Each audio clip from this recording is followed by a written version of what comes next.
On va ouvrir la Bible ensemble, si vous voulez bien, dans le livre du prophète Jérémie, au chapitre 31, et on lira ces deux versets, versets 31 et 32. Jérémie, chapitre 31, versets 31 à 32.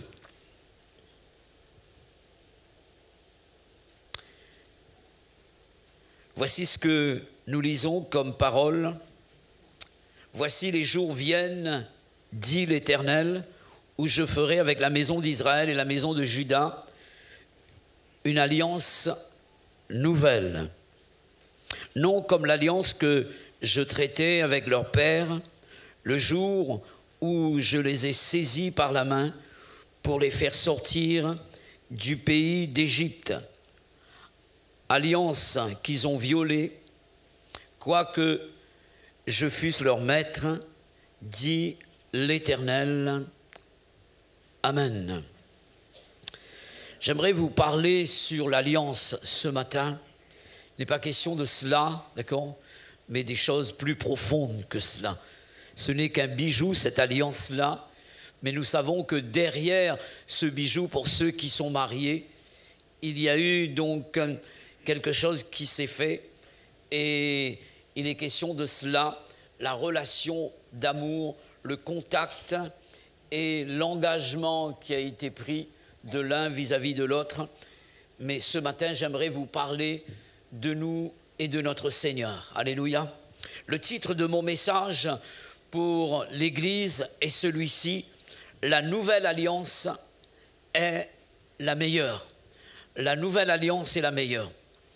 Dis à ton frère ou ta sœur qu'il ou qu'elle est une personne privilégiée par rapport aux personnes de l'Ancien Testament. Et c'est la vérité. C'est la vérité.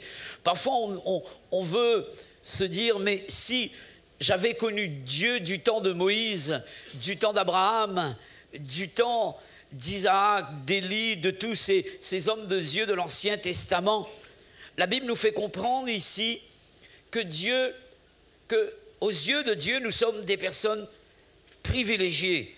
C'est ce qui est dit ici dans le texte que nous avons pu lire ensemble.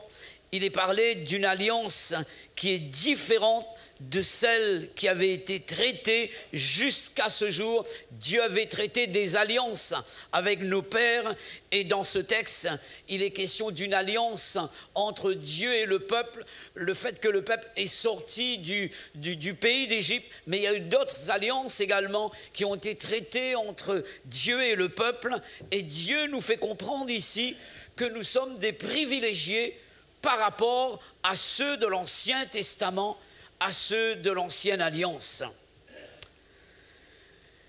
J'aimerais donc, avant d'entrer dans la thématique de la Nouvelle Alliance, j'aimerais vous parler des alliances que Dieu a traitées avec les hommes de l'Ancien Testament, justement. Et tout d'abord, j'aimerais apporter une définition biblique du mot « alliance ». Ce mot vient de l'hébreu Bérit. C'est un mot qui se trouve dans l'Ancien Testament, et du grec diatéké, et c'est un mot qui se trouve dans le Nouveau Testament, signifiant accord, pacte, testament, contrat même. On peut dire qu'une alliance est un accord ou un contrat conclu entre Dieu et les hommes, et dans ce contrat, Dieu s'engage lui-même, Dieu s'engage personnellement à respecter les clauses de ce contrat, et il s'agit des promesses de son alliance. Et nous savons une chose, mes frères et sœurs, que lorsque Dieu laisse une promesse, il tient sa promesse. Et les chants qui ont été présentés nous parlent de ce Dieu fidèle.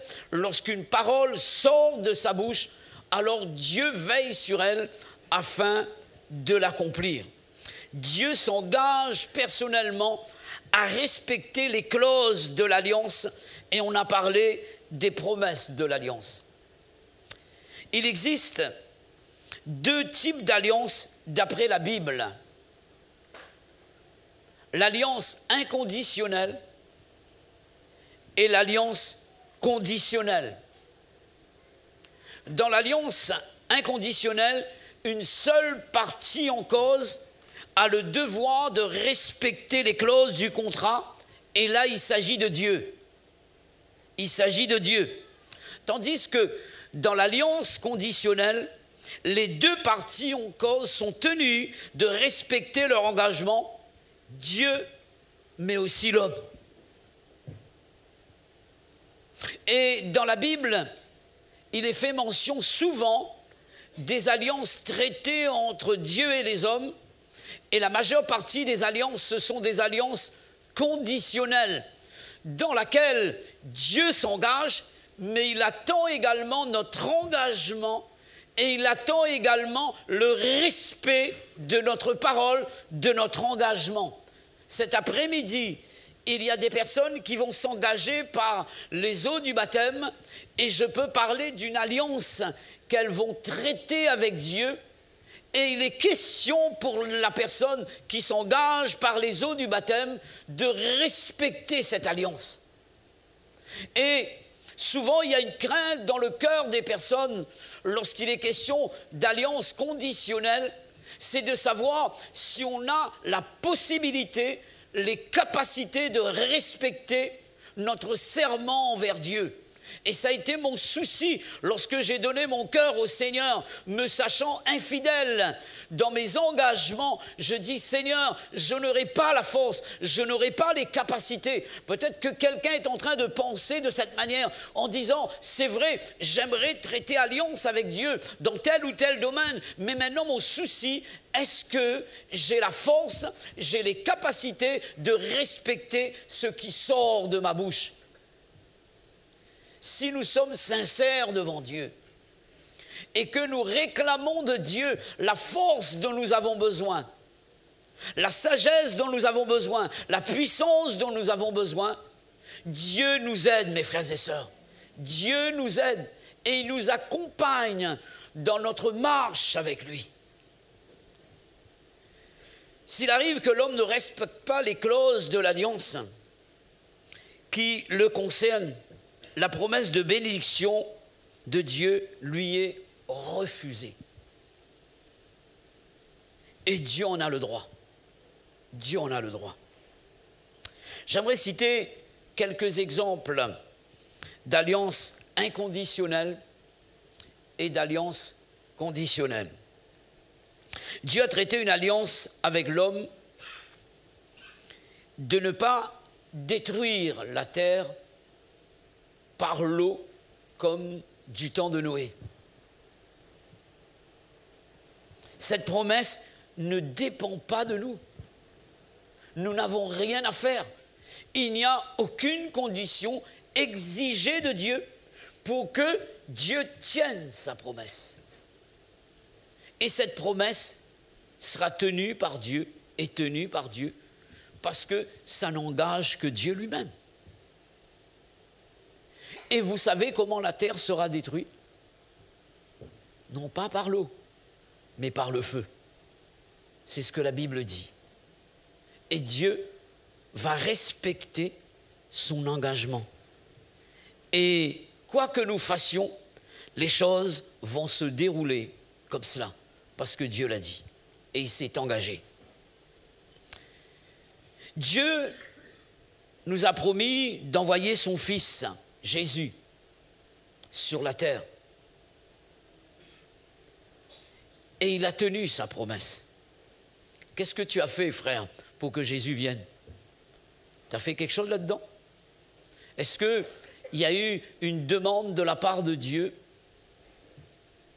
en ce qui te concerne? Nous n'avons rien fait pour cela. Aucune condition exigée par Dieu de notre part. Jésus est venu en son temps et Jésus a payé le prix pour notre salut. Alléluia. Je ne connaissais même pas Dieu, et vous pareillement, que l'alliance avait déjà été traitée. Dieu avait honoré sa parole. Et lorsque je me suis converti, je découvre que la promesse de Dieu s'est réalisée tout simplement. Et je n'ai rien fait pour cela.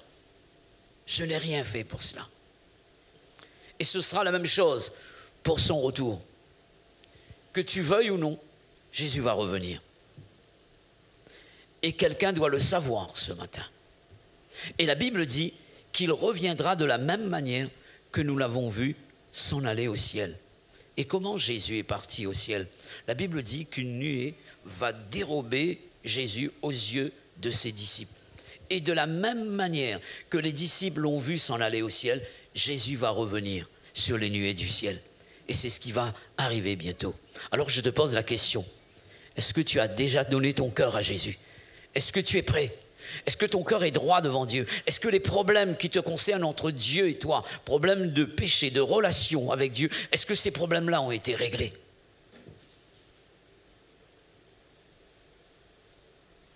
Le retour de Jésus se fera, quoi qu'il advienne, parce qu'il l'a dit. Et c'est une alliance inconditionnelle.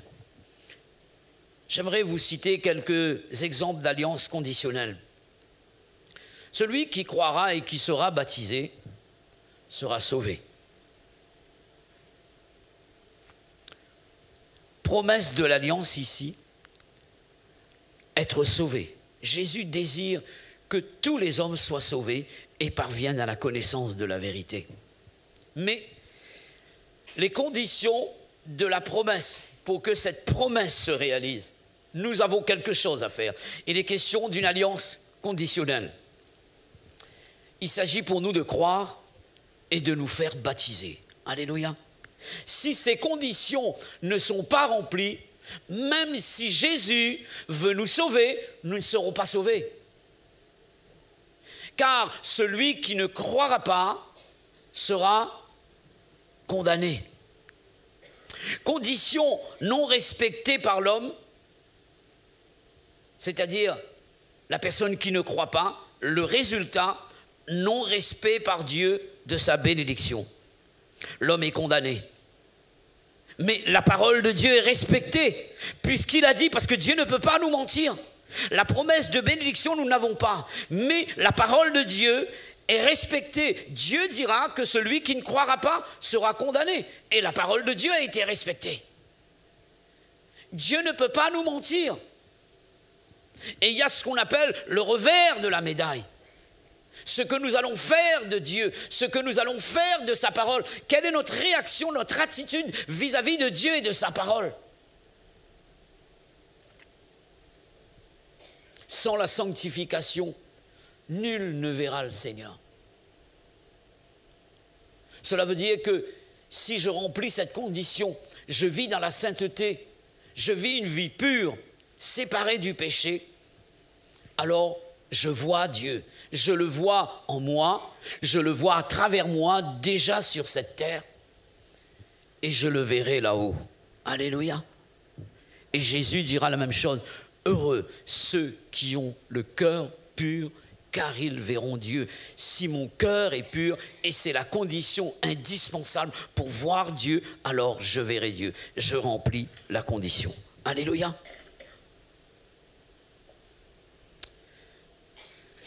Dans une alliance avec Dieu, ces trois éléments doivent être présents. La promesse de l'alliance, on en a parlé, d'accord? Le sang de l'alliance, et vous allez voir dans toutes les alliances que Dieu a traitées, il y a eu un animal qui a été offert, le sang a été versé. Et le signe de l'alliance, le signe de l'alliance. Et Dieu laissera un signe. Voici les miracles qui accompagneront ceux qui auront cru, par exemple. Il est parlé de l'arc-en-ciel qui a été un signe entre la terre et Dieu. Du temps de Noé, c'est le signe de l'alliance de Dieu. Ces trois éléments sont présents dans les alliances traitées par Dieu. Dans toutes les grandes alliances que Dieu a traitées dans l'Ancien Testament, on va retrouver ces trois éléments. J'aimerais considérer maintenant avec vous, avant d'entrer dans le vif du sujet, dans le thème proprement dit, parce que le but de mon message, c'est de vous présenter la meilleure alliance, la nouvelle alliance. Mais avant de vous parler de la nouvelle alliance, il est important de considérer ensemble les différentes alliances dans la Bible, et notamment dans l'Ancien Testament. Et souvent, lorsqu'il est parlé dans l'Ancien Testament, il est parlé de l'Ancienne Alliance, de l'Ancienne Alliance. Il en existe 8. J'aimerais les considérer avec vous ce matin. Premièrement, on va parler de l'alliance en Éden. On a appelé cela l'alliance édénique, comme son nom l'indique. On va lire ensemble dans Genèse chapitre 2, versets 15 à 17.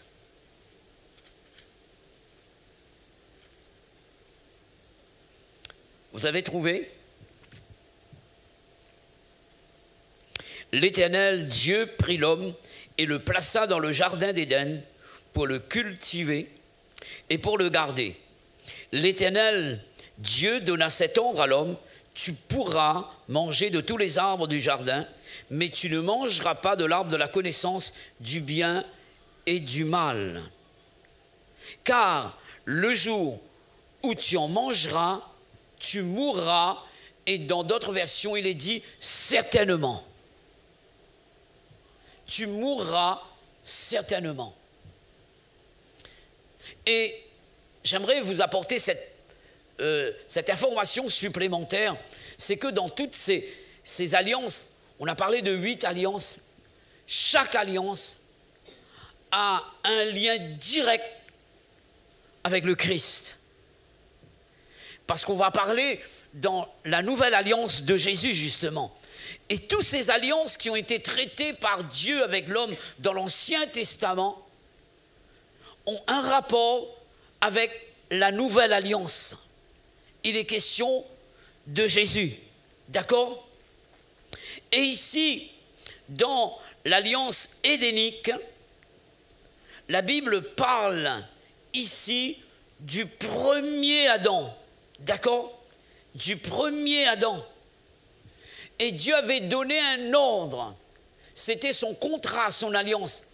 Et il avait donné à Adam cet ordre qu'il devait obéir. C'était un ordre à mettre en pratique. Et c'était la condition exigée par Dieu. Tu pourras manger de tous les arbres du jardin, mais cet arbre-là, tu ne toucheras pas. Qu'est-ce qu'a fait l'homme? Qu'est-ce qu'a fait le premier Adam? Et d'ailleurs, on l'a appelé le premier Adam. Et il y a quelqu'un qui est appelé dans la Bible le dernier ou le second Adam. C'est qui d'après vous? C'est Jésus. Et ici, il est question de la désobéissance du premier Adam. Et le résultat, nous avons vu le résultat, le péché est entré dans le monde. Et que ce soit dans l'épître aux Hébreux, que ce soit dans l'épître aux Romains, où il est parlé de la justification par la foi, et dans l'épître aux Hébreux de la Nouvelle Alliance, et de tout ce qui se faisait dans l'Ancien Testament par rapport au Nouveau Testament. Dieu va faire le rapprochement entre le premier Adam qui avait désobéi à Dieu et le dernier Adam ou le second Adam qui a été le serviteur parfait, obéissant jusqu'à la mort, voire même la mort de la croix. C'est pourquoi est-il dit: voici mon serviteur en qui mon âme prend plaisir. C'est quelqu'un qui a été obéissant, et je dirais, quelqu'un a chanté cela, j'aime bien ce message, obéissant jusqu'au clou, jusqu'à la mort. Et il n'a pas reculé devant la mort. Et il est question de Jésus ici. Il y a un lien direct entre la désobéissance du premier Adam et l'obéissance parfaite du second Adam. Et si mes yeux doivent être fixés sur quelqu'un ce matin, c'est bien sur la personne de Jésus. Amen. l'homme ne reste qu'un homme. Et Jésus est Dieu. Amen. Et l'homme n'est pas Dieu. J'aimerais vous parler de l'alliance adamique. Chapitre 3, verset 15 de Genèse.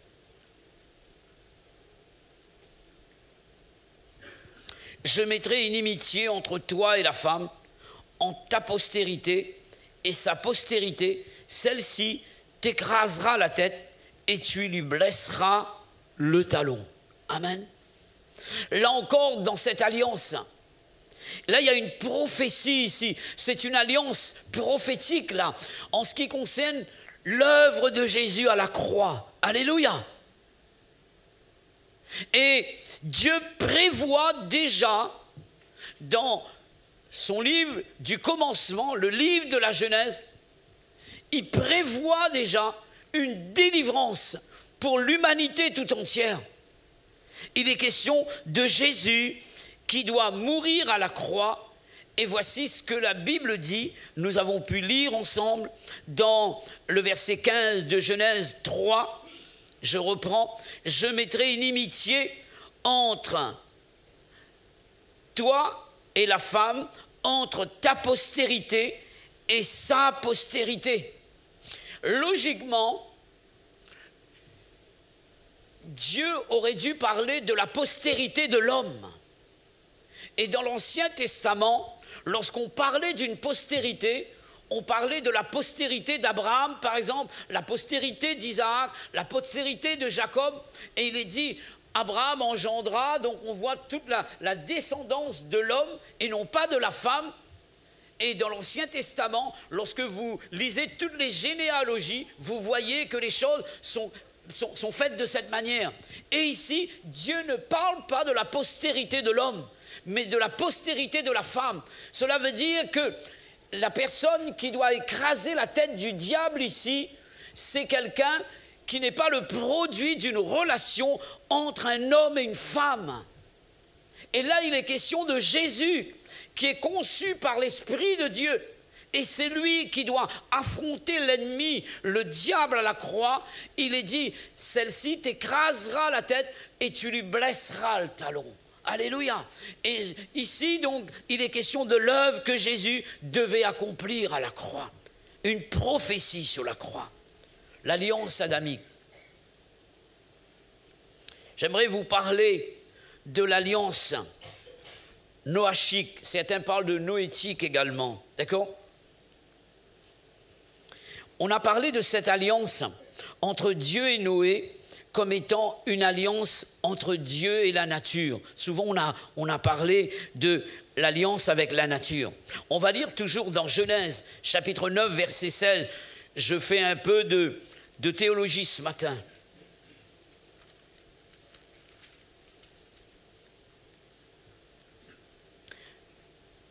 Genèse, chapitre 9, verset 16. L'arc sera dans la nuit, et je regarderai pour me souvenir de tous les êtres vivants, de toute chair qui est sur la terre. Dieu dit à Noé, tel est le signe de l'alliance que j'établirai entre moi et toute chair qui est sur la terre. Amen. Vous savez ici, donc il est question de l'alliance que Dieu a traitée avec Noé après le déluge donc, qui a eu lieu sur la terre. Et il y a eu l'arche qui a préservé la famille de Noé. L'arche représente le Christ lui-même, qui est l'auteur de notre salut. Et ici, l'arche a permis à cette famille d'être sauvée. Et la Bible parle de 8 personnes de la famille de Noé qui ont été sauvées. Et il est question ici de Jésus en tant que Dieu a préservé cette famille. Et lorsque on étudie la généalogie de Jésus, Matthieu en parle et Luc également en parle. Et j'aimerais lire avec vous la généalogie de Jésus d'après l'évangéliste Luc. Et Dieu a préservé cette famille.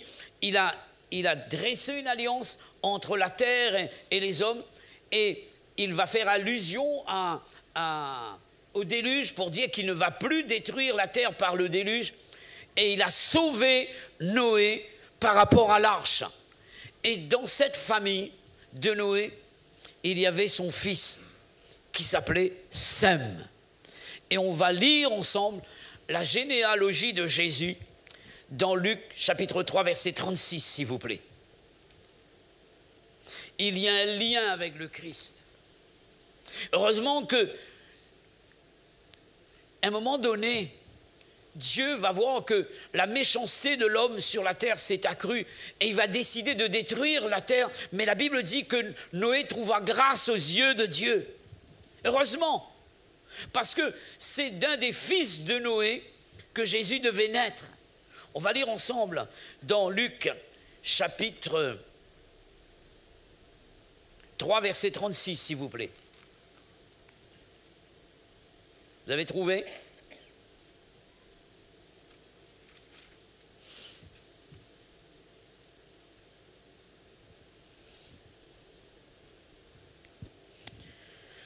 Dans ce texte, il est parlé de la généalogie de Jésus. Et là, dans le verset 36, il est parlé des ascendants du Seigneur Jésus. Et parmi les ascendants, il est parlé ici, fils d'Arphaxad, fils de Sem, fils de Noé. Et ensuite, Luc va remonter jusqu'Adam, d'accord ? Et en fait, lorsque on parle ici de Jésus, on va commencer par les plus proches ascendants du Seigneur jusqu'à la montée jusqu'à Adam et on arrive jusqu'à Noé et la Bible fait mention du fils de Noé qui s'appelait Sem. Amen. Et Jésus est descendant de Noé et de Sem également, cette famille qui a été épargnée par le déluge. Et on voit que même cette alliance-là, dans cette alliance, il y a donc déjà l'image de Jésus et ça a un rapport avec le Christ lui-même. Je vais un peu avancer dans toutes les alliances. Je n'aurai pas le temps de tout développer. J'aurai le temps la prochaine fois de vous parler de ces choses si Dieu me le permet. On va parler de l'alliance abrahamique. Ça vient du mot Abraham, d'accord ? Genèse 15, verset 18, s'il vous plaît. Genèse 15, verset 18, pour ceux qui prennent des notes. Vous notez toutes ces alliances.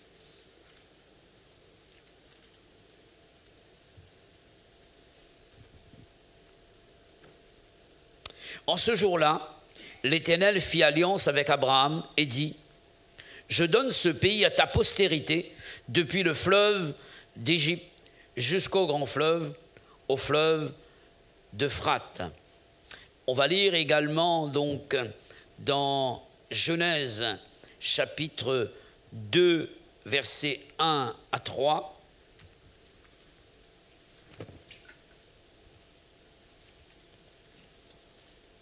Chapitre 12, pardon, versets 1 à 3.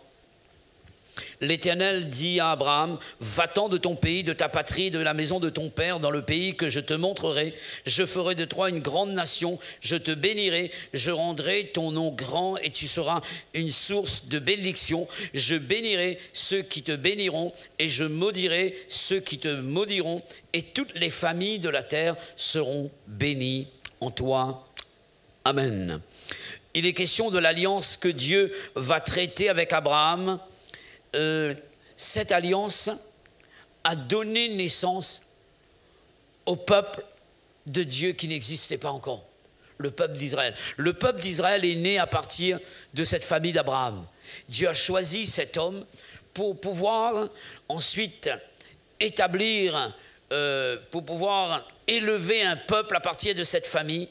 Et le peuple d'Israël est né à partir de cette famille. Jésus est issu de quel peuple ? La Bible dit que le salut vient des Juifs. Donc, Jésus vient d'Israël. Et vous comprenez, s'il y avait une fausse note dans toute l'histoire de la Bible, vous comprenez que Jésus et le diable a tout fait, et vous allez voir dans toute la Bible, le diable a tout fait pour combattre le plan de Dieu. Par exemple, empêcher que Moïse naisse, c'était pour empêcher que Jésus arrive. Et dans tous les attaques qu'il y a eu de l'Ancien Testament, c'était dans le but d'empêcher que Jésus arrive. Et il y a eu donc une forte concentration contre la personne de Christ. Des personnes se sont liguées depuis l'Ancien Testament pour empêcher que Jésus n'arrive sur cette terre et que nous soyons là dans cette salle ce matin. Vous comprenez combien le diable ne veut pas voir des personnes sauvées. Et il fera tout pour empêcher que les personnes entrent dans le salut de Dieu. Et là, on voit que, en fait, Jésus est né à partir de ce peuple-là, le peuple d'Israël, dans cette alliance abrahamique. Et il est question de toutes les nations de la terre qui seront bénies en Abraham. On est arrivé à la 5e alliance, l'alliance mosaïque, qu'on a appelée l'alliance entre Dieu et Moïse. Exode, chapitre 19, versets 5 à 6, s'il vous plaît. Je regarde mon heure. Exode 19, versets 5 à 6. Voici ce que Dieu dit. Vous avez vu ce que j'ai fait à l'Égypte et comment je vous ai porté sur des ailes d'aigle et amené vers moi. Maintenant, si vous écoutez ma voix, si vous gardez mon alliance, vous m'appartiendrez entre tous les peuples et toute la terre est à moi, car toute la terre est à moi. Vous serez pour moi un royaume de sacrificateurs et une nation sainte. Voilà les paroles que tu diras aux enfants d'Israël. Amen. Dieu parle ici déjà d'un peuple qui va devenir donc son peuple à lui, et parmi ce peuple s'élèvera des sacrificateurs. Alléluia, des sacrificateurs. Et déjà, Dieu est en train d'instituer un sacerdoce qui est là pour l'avenir. Et ici, il est question de l'alliance qui va traiter avec Moïse, l'alliance avec Moïse et avec le peuple hébreu.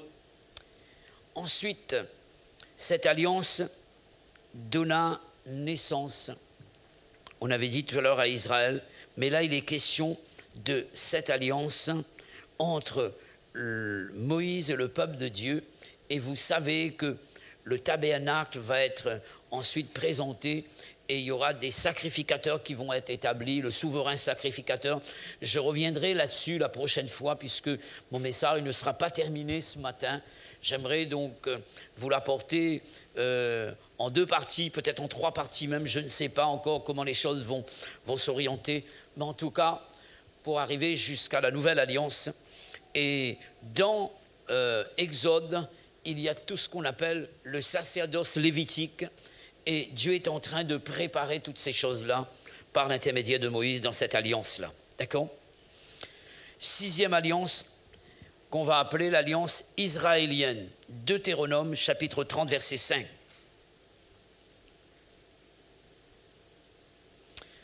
Deutéronome, chapitre 30, verset 5.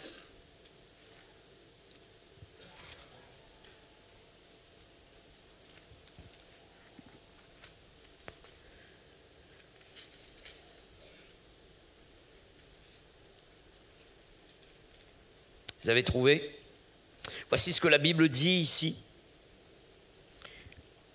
L'Éternel, ton Dieu, te ramènera dans le pays que possédaient tes pères, et tu le posséderas. Il te fera du bien et te rendra plus nombreux que tes pères. Amen. De quoi s'agit-il ici ? Dieu traite une alliance ici, et il parle d'un retour vers Israël. Alléluia. Vers Israël. Et vous savez que, en fait, le peuple d'Israël, à un moment donné, avait perdu son drapeau, sa nation n'existait plus. Et personne n'aurait pu penser qu'un jour, Israël aurait fleuri de cette manière. Et jamais un pays a pu s'élever aussi rapidement que le pays d'Israël. C'était impossible. C'était impossible. Et c'est pourquoi certains ont parlé comme un prodige à leurs yeux. C'était impossible. Parce que le peuple a été déporté par rapport à son péché. Vous connaissez ce qui s'est passé. Vous connaissez également ce que les Allemands ont fait du peuple d'Israël. Vous avez vécu cela, les fours crématoires, etc. Ils ont été, la Gestapo, etc. Ces personnes ont été malmenées. Et le peuple d'Israël a retrouvé son drapeau, sa nation. Et en rien de temps, et là, Dieu parle de la renaissance d'Israël. Et la chose est arrivée. Et les personnes qui regardent l'actualité et qui ne connaissent pas la Bible sont étonnées qu'il y a guerre entre tous ces peuples et Israël. Et ils se disent, mais ils ne comprennent pas. Mais pour ceux qui lisent la Bible, pour ceux qui ont des notions sur Dieu et sur l'histoire de Dieu et du peuple d'Israël, nous comprenons ce qui se passe. Nous comprenons ce qui se passe. Et tous les pays vont attaquer Israël pour empêcher, derrière cela, il y a une guerre diabolique pour empêcher que justement Jésus revienne, puisque la Bible dit qu'il viendra fouler le sol d'Israël. Il va mettre son pied sur le mont des Oliviers et il va revenir pour 1000 ans de paix. Et ensuite ce sera le jugement dernier, mais l'Église sera enlevée sur les nuées du ciel. Et toutes ces choses, Dieu a prévu. Et lorsqu'on me dit que la Bible est fausse, que Dieu n'existe pas, je ne peux pas y croire. Je crois dans cette parole. Je crois dans l'existence de Dieu. Je crois dans l'histoire qui appartient à Dieu. Je crois dans ce Dieu qui maîtrise toute situation. Et ses promesses se réalisent. Alléluia. L'alliance israélienne. Deutéronome 30, verset 5. Je termine par ces deux alliances. L'alliance davidique, comme son nom l'indique. Il est question de David, 2 Samuel, chapitre 7, verset 16, s'il vous plaît.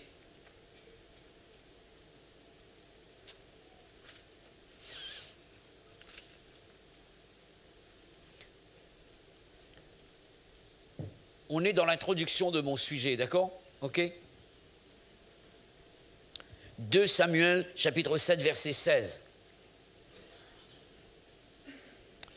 Dieu s'adresse à David, ta maison et ton règne seront toujours assurés et ton trône sera pour toujours affermi. Amen. Est-ce que le trône de David existe encore?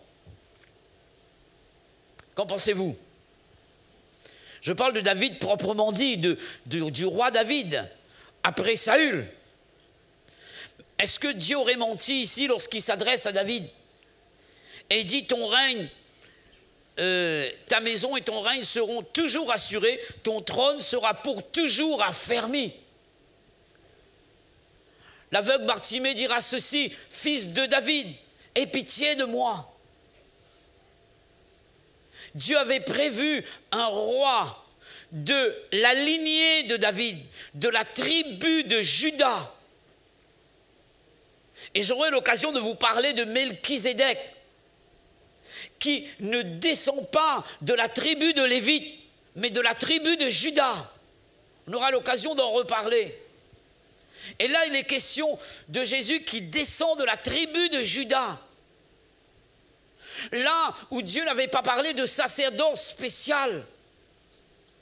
Et dans ces paroles, nous voyons le règne de Jésus, le trône du Seigneur Jésus. Et Jésus est appelé le roi des rois. C'est pourquoi Hérode a voulu tout faire pour empêcher que ce juif Jésus règne. Et il a essayé d'aller faire des recherches pour voir où est-ce qu'il devait naître pour empêcher que Jésus règne. Mais Jésus a régné et il régnera bientôt. Et son royaume n'aura pas de fin. Nous faisons partie du royaume de Christ, alléluia. Et dès à présent, nous régnons avec lui dans ce monde à cause de son règne, alléluia. Il a triomphé de la mort et très bientôt, il viendra pour prendre son église et nous régnerons avec lui pour l'éternité. Et la Bible dit que nous allons juger les anges. Non pas, il est question des anges déchus, bien entendu. Nous régnerons avec lui, l'alliance davidique. Je vais faire mon introduction dans la nouvelle alliance cette fois-ci. Luc 22, verset 20. Luc 22, verset 20.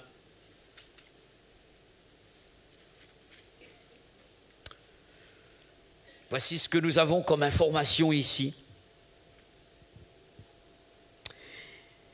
Il prit de même la coupe après le souper et la leur donna, disant, cette coupe est la nouvelle alliance en mon sang, qui est répandue pour vous. Amen. Jésus parle ici de la nouvelle alliance et il y a un sang qui sera versé. Ici, il s'agit de la Sainte Seine, qui préfigurait la mort de Jésus. Jésus n'était pas encore mort, son sang n'était pas versé. C'est pourquoi on ne croit pas, lorsqu'on prend la Sainte Seine, dans la transsubstantiation, c'est-à-dire un transfert de substance. Certains disent, je ne donnerai pas de nom, que Jésus descend le dimanche matin dans le pain. Et quand on mange le pain, on mange le corps. Je ne suis pas un cannibale, moi. Donc, je ne mange pas le corps de Jésus. Quand on boit du vin, c'est le vin de la vigne, ce n'est pas le sang de Jésus. Personne ne mange Jésus le dimanche matin ici. Personne ne boit son sang. S'il était question de son sang dans le sens que ceci est mon sang ou non, le sang de Jésus n'était pas encore versé. Il ne pouvait pas présenter le vin et dire c'est mon sang. Ça préfigure. Et on annonce la mort du Seigneur jusqu'à ce qu'il revienne. Si le vin est un bon vin, je boirai un bon vin. Si c'est un bon pain, je mangerai un bon pain. Mais moi, notre cœur n'est pas avec les choses visibles. Nous sommes avec l'œuvre que Jésus a accomplie pour nous à la croix du Golgotha. Je lis avec vous dans Hébreux chapitre 8, versets 8 à 10, s'il vous plaît. Parlons de la nouvelle alliance.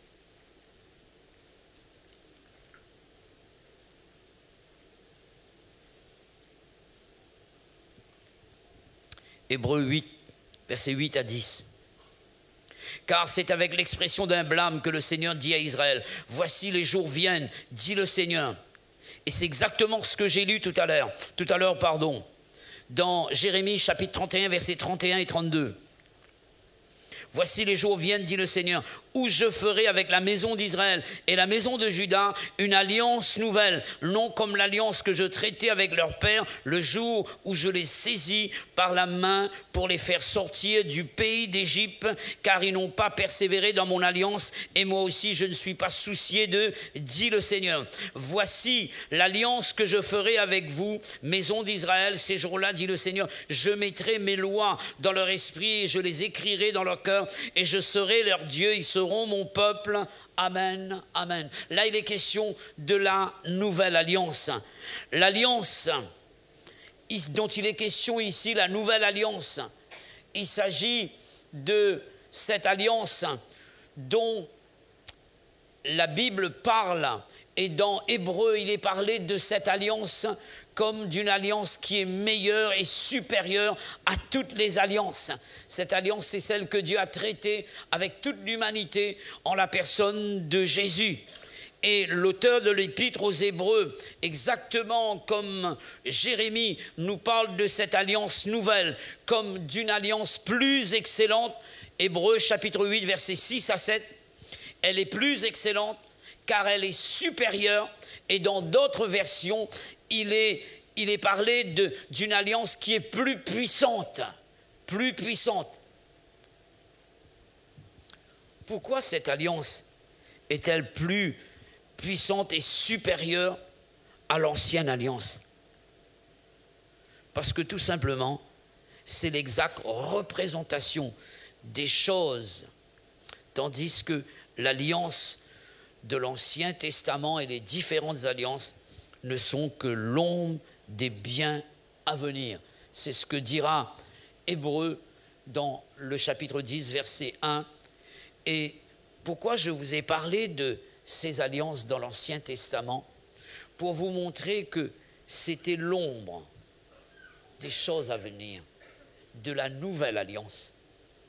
Et dans toutes ces alliances-là, il y avait une personne cachée que les gens de l'Ancien Testament ne voyaient pas, sauf certaines personnes, telles que Moïse par exemple, telles qu'Abraham par exemple. Et la Bible cite les héros de la foi dans Hébreux chapitre 11, ces hommes qui ont cru dans Jésus que les autres ne voyaient pas. Que les autres ne voyaient pas, car il y avait un voile devant leur cœur et devant leurs yeux. Et la Bible dit, lorsque quelqu'un se convertit, le voile est ôté. Alléluia. Je dirais même, le voile du temple est déchiré. Et nous voyons Jésus comme il doit être vu, et nous comprenons les choses de Dieu. Et là, il est question de cette nouvelle alliance. Je termine par cette pensée. Quand on parle de nouvelle alliance, on est obligé de parler de tout ce que cela exige comme nouveauté. Et en me servant la prochaine fois de l'Épître aux Hébreux, j'aimerais vous parler d'un nouveau sacrifice, d'un nouveau sacrificateur, d'un nouveau sacerdoce, d'une nouvelle loi, d'un nouveau sanctuaire, d'une nouvelle route et d'une nouvelle route et d'un nouveau cieux. Alléluia. Il est question de cela. Il est question de cela. Nous aurons l'occasion de voir ces 7 points la prochaine fois, Dieu voulant. C'est pourquoi je vous donne rendez-vous à dimanche prochain. Alléluia.